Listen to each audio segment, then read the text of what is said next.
My friend, you have met a terrible, terrible demise. But, I don't feel too bad about it. After all, if it weren't from me, it would have just been from someone else, you know? I guess what I'm trying to say is life goes on. For everyone else, life goes on, not for you. You're dead. But that's neither here nor there. It reminds me of one summer day in the park. I was having just a delightful picnic with my good friend Orville. And I said to him, Orville, I have a story. And he said to me, what's the significance of the story? And I said to him, Orville, not every story has to have significance, you know? Sometimes a story is just a story. If you try to read into every little thing and find meaning in everything anyone says, you'll just drive yourself crazy. I had a friend do it once. Wasn't pretty. We talked about it for years. And not only that, but you'll likely end up believing something you shouldn't believe and thinking something you shouldn't think, or assuming something you shouldn't assume, you know? Sometimes, I said, a story is just a story. So just be quiet for 1 second of your life and eat your sandwich, okay? Of course, it was only then I realized I'd made sandwiches, and poor Orville was having such difficulty eating it. Elephants have those clumsy hands, you know? Actually, I suppose that's the problem. They don't have hands at all, do they? They're all feet. I couldn't imagine someone asking me to eat a sandwich with my feet. Now, if I recall correctly, there was a bakery nearby. I said to him, Orville, let me go get you some rye bread. Now, I'm unsure if elephants enjoy rye bread, but I assure you that Orville does. Now, this was on a Tuesday, which was good because rye bread was always fresh on Tuesday. They made sourdough bread on Monday and threw it out Wednesday, or rather, they sold it at a discount for people wanting to feed the ducks, and then probably at the end of the day, finally, they threw it all out. I don't recall. I do remember a man who would bring his son to the bakery every Wednesday and then go feed the ducks. He would buy all of the sourdough bread. Of course, you're not supposed to feed the ducks sourdough bread at all. It swells up in their stomach and then they all die. At least that's what I've heard. I never saw any ducks die myself, but I did notice a substantial decrease in the duck population over the course of a few years. I just never thought to stop the man and tell him that he was killing the ducks by feeding them sourdough bread. And if you want my opinion on the matter, and I told Orville this as well, if you want to feed ducks, or birds, or any kind for that matter, it's best to buy seed. I mean, when you think about it, breads of any sort don't occur in nature. They don't grow on trees or spring up from the bushes. I don't think birds know what to do with bread. What was I saying? Oh, yes. So I bought Orville some rye bread. What a fine day it was. It seems that you have met your end. What a pity. I don't feel too bad about it, though. After all, if it weren't me, it would have just been one of the others, I guess. I'm honestly just glad to be out of those air ducts. It's not easy for a hippopotamus to fit up there, and not easy to get down either, and not as young as I used to be, as you can see. I used to be able to do all the sorts of things. You're young, you're vibrant, you have that sort of pep in your step. It reminds me of a conversation I was having with one of my good friends, Orville. We were having a nice picnic one day. I believe it was summer. No, perhaps it was... Was it the fall? Yes. It was the fall because the leaves had turned already. But I said to Orville, I says, Orville, I have a story to tell you. And Orville looked at me, kind of odd and said, what's it about? I said to him, not every story has to be about something, Orville. Sometimes a person just wants to talk. Why does everything have to be a story? I said to him. He just looked at me and he said, well, you said you had a story. And, he was quite right. I did, in fact. I told him I had a story. I suppose if a person just wants to talk, then it's best to not announce that you're telling a story. Telling a story does come with its own pressures and expectations, I suppose.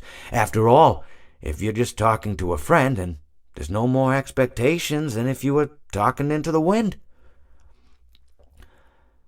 Words by themselves aren't expected to carry, aren't expected to stick. But if you announce you're telling a story, well then, there'd better be a point to it all, No one wants to sit and listen to someone ramble on and on and on with absolutely no end in sight. So, it's good to be mindful that when you tell someone that you're about to tell a story, that you have something to say. Telling someone that you're going to tell them a story is tantamount to asking them to stop what they're doing and pay attention. You're basically saying, hey, buddy, stop everything. Stop what you're thinking. I have a solution to everything. And, well, I didn't really have any story to tell. In hindsight, I probably just misspoke when I said that I had a story. I think it would have just been better to tell Orville that I wanted to tell him something rather than tell him that I had a story. But, even then, it might have put too much importance on the whole thing. Either way, it was quite a nice day. I remember that we were drinking tea. Well, it seems that your journey has ended. Very sorry about that. It was always going to end this way, of course. If it weren't by me, it would have just been by some other, terrible thing. Just, you could not imagine how terrible it would be. Just, I get scared thinking about it. I'm glad it's not me. It reminds me of a time I was speaking to my good friend Orville. We were sitting on a park bench watching the pigeons. I was on the left, he was on the... Oh, wait, was I on the right or left? Anyways, it doesn't matter. We were sitting on there watching the pigeons. And I said to Orville, "Friend, those birds are frozen." And he kind of looked at me like I'd lost my mind. But I reminded him that it was winter, and often birds will sit in a tree until they freeze. And then they sort of fall to the ground until the sun warms up and they can, move around again. So I said to Orville, "You might as well save those breadcrumbs until the birds thaw, because they can't very well enjoy them in the condition they're in." To which he asked what I meant, and asking what condition the crumbs should be in before he threw them to the birds, assuming that I meant the birds couldn't enjoy the breadcrumbs in the condition that the crumbs were in, when in fact I had meant the birds could not enjoy them in the condition that the birds were in, considering that the birds were frozen. So he took a moment and then threw his last handful onto the ground.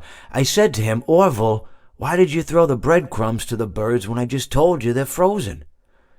To which he responded, "The breadcrumbs are not frozen." Again, misunderstanding my words. I didn't mean to say that the breadcrumbs were frozen when I said I told you they're frozen. I'd been referring to the birds. In hindsight, what I should have said was, and this would make perfect sense, "Why did you throw the breadcrumbs to the birds when the birds are frozen?" He misunderstood upon my correction, stating that he didn't know what else to do with the breadcrumbs, and that perhaps, when the birds thawed, they'd still be able to eat the crumbs. So I said to Orville, and this is what I said to him, I said, "Orville, the birds may be dead." It seems that you have met a horrible demise, my friend, but, these things happen, and life goes on. Not for you, obviously. You're dead. But it reminds me of a time I was having a conversation with my friend Orville. We were where were we? I think we were by the river. We were sitting by the river and watching the fish leap over the falls. And I said to Orville, sometimes I feel like a fish leaping over and over again, always trying to get somewhere, though I don't know where, only to find myself in the jaws of a beast. He, of course, looked at me, surprised, "Have you been in the jaws of a beast, friend?" To which I said, "No, of course not, Orville." I said, No. I simply meant that life can seem like a relentless endeavor to overcome meaningless obstacles, only to meet an equally meaningless fate, regardless of your efforts, regardless of the obstacles you've passed. And Orville, he stood and proceeded to drape me with a picnic cloth, to which I asked him, I said, "Friend, what What are you doing?" He looked at me very concerned, really. "I feel like you've gotten too much sun." Indeed, indeed I had. He proceeded to pour me a glass of just ice-cold lemonade. Ooh, you ever mix it with iced tea? You do like a little half lemonade, half... Ooh, it's so... You should try it some... Well, you can't because you're dead. But anyways, so you may be asking yourself, how did I go from sitting by the falls and drinking lemonade to being wedged in the air duct? Not only with Orville, but with an entire assortment of fruity-colored friends. Well, there's really no good answer to that, but perhaps I met a demise of my own at some point, and this is my afterlife or my dream, whatever it might mean. I honestly don't know. Or maybe it doesn't mean anything at all. Maybe it doesn't mean anything at all.